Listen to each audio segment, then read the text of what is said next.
aussi. Celle-là a 3 ans et demi et elle s'appelle Julaporn. C'est un peu un nom très difficile. Et celle-là a 5 ans et demi et elle s'appelle Sirinthorn. Et je crois qu'il y en a une qui est un tout petit peu plus calme que l'autre. Celle-là, Celle-ci. oui. Elle est très féminine. Oui, nous le voyons déjà. Elle a déjà des petits sourires très coquets et très féminins. Et quant à l'autre, elle...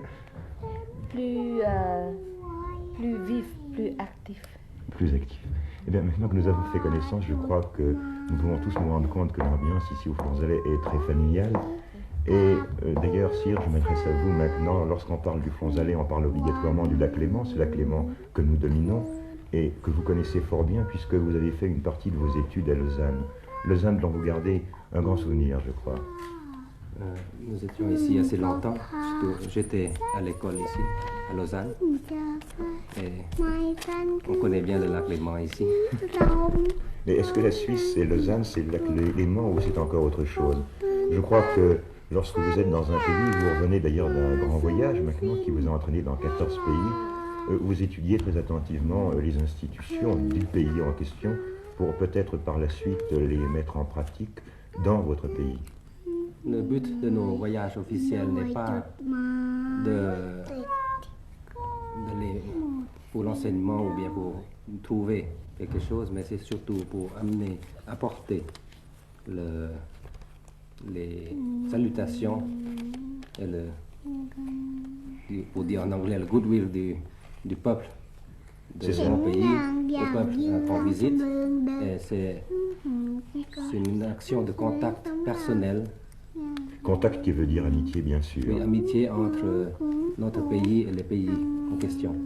Là, ce que je disais tout à l'heure, Sire, étudier les institutions des pays étrangers, c'était d'ailleurs peut-être une erreur, car je crois savoir qu'en Thaïlande, que dans votre pays, on n'adopte jamais au fond ce qui vient de l'extérieur. On adapte tout au plus. On est ouvert à tout ce qui est bien pour le pays, mais on doit, comme vous dites, adapter aux conditions locales et puis à nos institutions, à notre tradition. Bien sûr. Si vous le permettez, j'aimerais que nous nous évadions pendant quelques instants du Flonzalais, que nous nous évadions de Suisse, pour nous rendre à Bangkok, pour nous rendre dans votre palais. C'est peut-être très indiscret de vous poser cette question, mais enfin, comment commence la journée d'un roi? Mais je me lève.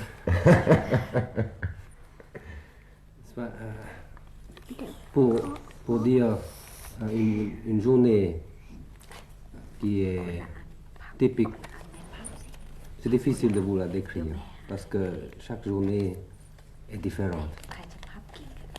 J'ai un principe de ne pas tomber dans la routine et c'est toujours un peu différent tous les jours. J'imagine tout de même que pour vous, votre métier de roi vous demande d'assister très régulièrement à ce que nous appelons ici le Conseil des ministres. Or, Conseil des ministres, c'est vous préoccuper principalement, je le sais, du sort de votre peuple. Non, le Conseil des ministres se réunit sous le Premier ministre. Je n'y assiste pas. Mais si je veux rencontrer certains ministres, il faut l'inviter à venir, ou bien plusieurs ministres en même temps, pour certaines questions. Quelles sont vos grandes préoccupations concernant par exemple la santé publique en Thaïlande? Car je crois savoir que justement la santé publique, c'est un des problèmes que vous vous efforcez de résoudre le mieux possible. La santé publique est un problème mondial, et parce que tous les gouvernements qui sont bons doivent s'occuper du bien-être du peuple, du pays. Et nous avons toujours fait, depuis bien des années, une campagne pour la santé publique, pour que le peuple puisse comprendre comment vivre. Oui, vous parlez du peuple qui est heureux. Et il est une chose remarquable d'ailleurs lorsqu'on parle de Thaïlande, c'est que lorsqu'on traduit ce mot de Thaïlande, on sait que cela veut dire terre libre, je ne me trompe pas, n'est-ce pas? Lorsqu'on parle de Bangkok, on parle de cité des anges, ce qui montre vraiment que votre pays est un pays heureux. Je crois probablement le plus heureux du sud-est asiatique. Comment l'expliquez-vous alors que vous êtes entouré au fond par des pays en agitation politique perpétuelle? C'est parce que nous gardons nos traditions, nous essayons de les consolider même.